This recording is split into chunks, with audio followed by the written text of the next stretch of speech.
So that's the update on that situation. Let's move on to something a bit more exciting, because that is like seriously a downer sometimes, because it just takes so much time of my already busy schedule. That's kind of an evening and weekends project, which I will be glad when that is finished. So, as of the time of recording this podcast, I've completed on the new flat. Yeah, I'm so excited for that. That's been going through for a while. It stopped over Christmas. We didn't hear anything. Then Santander, the lender, wanted to check some things out with the planning permission back from when that building was split up in 1981. Finally, last week, we got given the all clear for the exchange to happen. And I'm going to be hosting my Members Club live event from that flat next week. So I'm very excited about that. In the Members Club, every quarter we catch up and we go to a new location every quarter and we find out what everybody's been doing. And it's a really good chance for people to meet in person. What I wanted to talk about in this podcast today, and one of the biggest experiences that I wanted to share with you, is how to buy a property when you aren't in the country, because there are some things that you really, really need to be aware of. It's all well and good looking at someone else's laptop lifestyle, and honestly, it's great. Being able to work from wherever I want is an absolute blessing, because it means that there's no time constraints, there's no time zone constraints either, and I can work from anywhere in the world. But when you are buying property, there are some things that you really need to be aware of.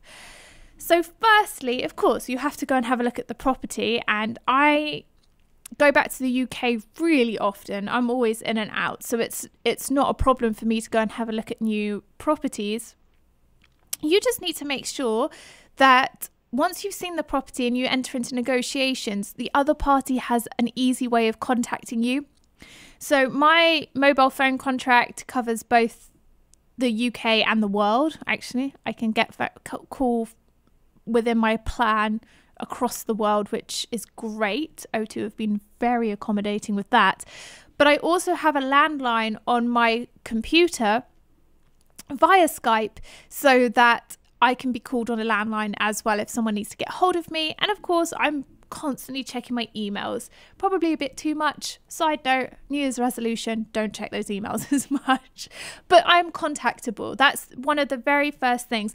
What breaks a negotiation is when the other side can't get in contact with you, and that's very, very difficult for them, because they don't know whether you still want to go ahead or not. So that's the first thing. You need to be in contact. Second thing is you do still need an address in the UK. I have a flat in the UK, which is my UK address, where everything goes to. All of my bank is registered there. I'm registered there for everything, actually. So I still live out of the UK, essentially. I've said this before, I don't have a permanent visa in the States. I can't work in the States. I don't pay taxes in the States. So everything that I do is onshore in the UK, and I have a base. It doesn't necessarily have to be a flat that you have or a property that you have just laying around specifically for you to come backwards and forwards with, but you do need an address. So whether it's your parents' address, a family member's, a friend's, that you can have as a base, and they look at your post and you can show that you've lived there for a little bit of time. That's really, really important. You need to have your driving license registered to that place as well, and an in-date passport, and hopefully paying bills. So get your mobile phone bill to come through from there as well, so that you can show that. That's also been really useful. The flat that I use, I rent out as Airbnb. When I'm in the country, I live there. When I'm out of the country, I Airbnb it. So that's how that works. I pay all of the bills on that flat. All of my bank statements are there. I have someone who goes and picks up the post for me on a regular basis. The cleaners always make sure that they sort it out so that guests aren't going to pick it up. That's how that works for me, and it works really, really well. The next thing that you need to then do is you need to make sure that your solicitor and your mortgage broker have copies of your documents. So your driver's license, your passport, details of where you live, so a relevant bill within the last 3 months that actually shows that that's your permanent address. Really important that you have that as well. And then every 3 months or so, or once you're back in the country, go and update that with them. Because then they can act on your behalf. They know who you are. They've got all the documents. They can then send that through to the lender to prove that you are who you say you are and you live where you say you live. Again, that's been so useful. And every time I'm back in the country, I pop in on Nishita, who is my solicitor, and we have a good catch up. And I just share my details. And I make a real big priority of doing that. It's also really important that you keep hold of your national insurance number. As I said, I'm a UK resident for all intents and purposes. I pay tax in the UK, so your national insurance number is a necessity because you are going to be asked for that on numerous occasions. So again, keep that with you. These documents as well, carry with you wherever you are in the world. You need your national insurance number. You need to make sure that you've got access to proof of address in the UK. So if you've got all of your bills online, that's really important too. Your mortgage lender is going to ask for all of this information.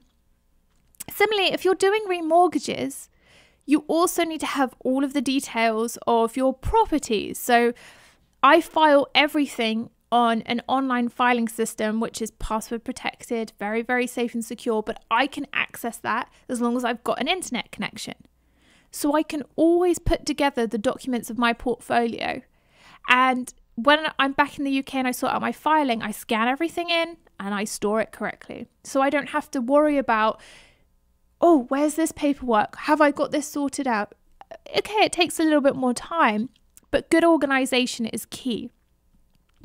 The other thing that's really important is that when you're buying a property in the UK, there's still things that have to have your original signature on, and you have to have sent the original copy of the document. And that needs to be on A4 paper. Now, America don't use A4 paper, they use a slightly different size, which is problematic if you don't have a pack of A4 paper with you. Now, you can get it. I always make sure I've got a stock for whenever I'm doing legal contracts for the UK, because it's important that you send that sized paper.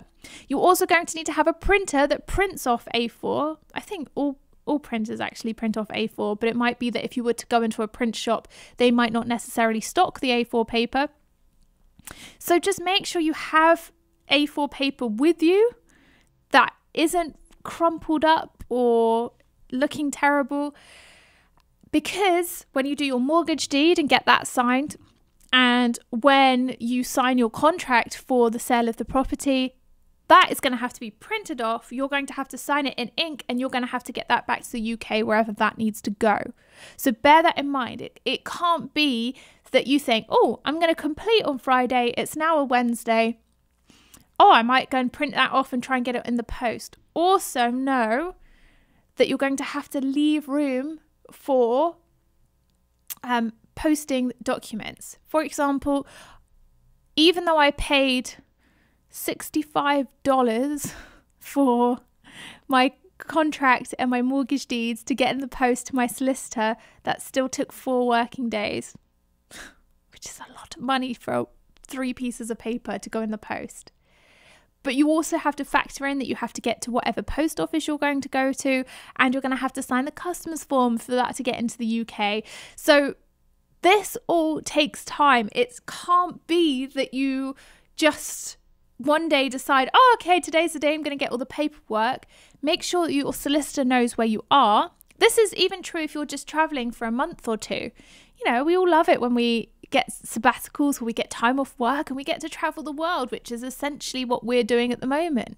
But you have to be prepared for the fact that things can take longer. And also, what happens if documents get lost along the way? Do you have time factored in for if you need to send it again? Because although you could get the post insured, which you do, that's why you pay so much for it to happen, it's insured, but it doesn't mean that you're going to get the original documents back that you can put back in the post. Also, mortgage deeds do need to be witnessed, and ideally they need to be witnessed by someone who is in the UK. So please bear that in mind, that you need to go and find somebody who can witness your documents for you. But again, you need to get confirmation from your solicitor or the mortgage lender who you can have sign your mortgage deed. And then you also need to factor in the fact that if you are a bit more of a cheapskate like I am when it comes to bank fees, I would rather transfer up to my limit of £20,000 a day than I would pay for a CHAPS transfer of £30. But again, banks, if you're going to do the big transfer all at once, the bank would rather see you in person or get you on the phone. So you're going to have that ability to call into the bank or be there, or give yourself enough time, and like I do, is transfer the £20,000 a day. And then finally, here's the final thing that you really do need to be aware of, is the fact that you need to have someone to go and collect the keys on the day that you complete.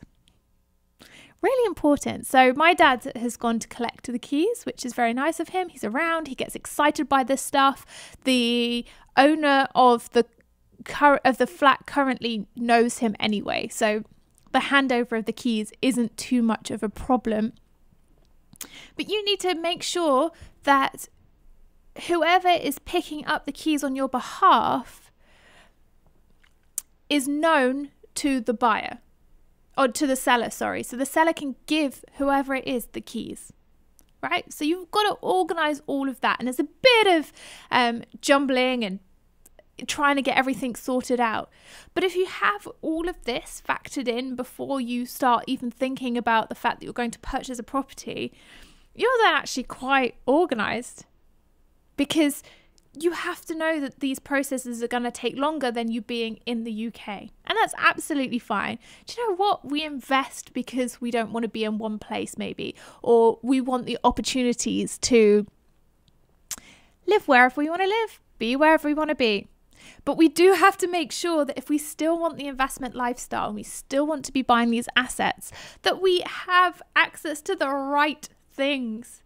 Now, I am super excited. I will be back in the UK next week, and I will be there with the letting agent, and I am going to get a letting agent to let this flat out and manage it, because really it doesn't make too much of a difference in the rental income that I'm going to get on it, which is very nice.